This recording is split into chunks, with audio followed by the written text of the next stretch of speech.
আজ আমি আরও একটি রেসিপি নিয়ে চলে এসেছি। রেসিপিটি হলো ফুলকপি আলু পনির দিয়ে তরকারি।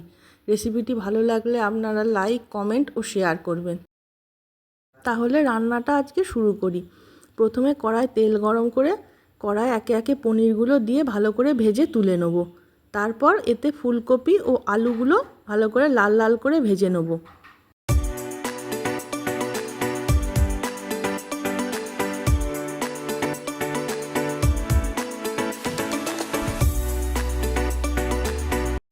এবার ফুলকপি আলু ভালো করে ভাজা হয়ে গেছে। তারপর কড়ায় অল্প তেলের মধ্যে জিরে ফোড়ন ও হিং দিয়ে দেবো। তারপর আদা ও কাঁচা লঙ্কার পেস্টটি দিয়ে ভালো করে নেড়ে চেড়ে নেব।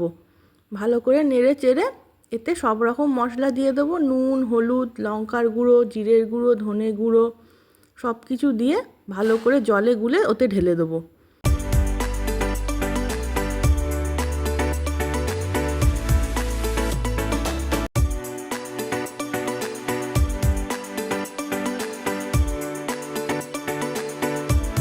এরপর ফুলকপি আলু ভালো করে কষে নিয়ে জল দিয়ে চাপা দিয়ে দেবো সেদ্ধর জন্য।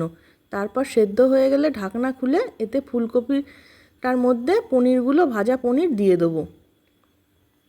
তারপর ভাজা ভাজা হয়ে গেলে দেখবো আলু সেদ্ধ হয়েছে নাকি।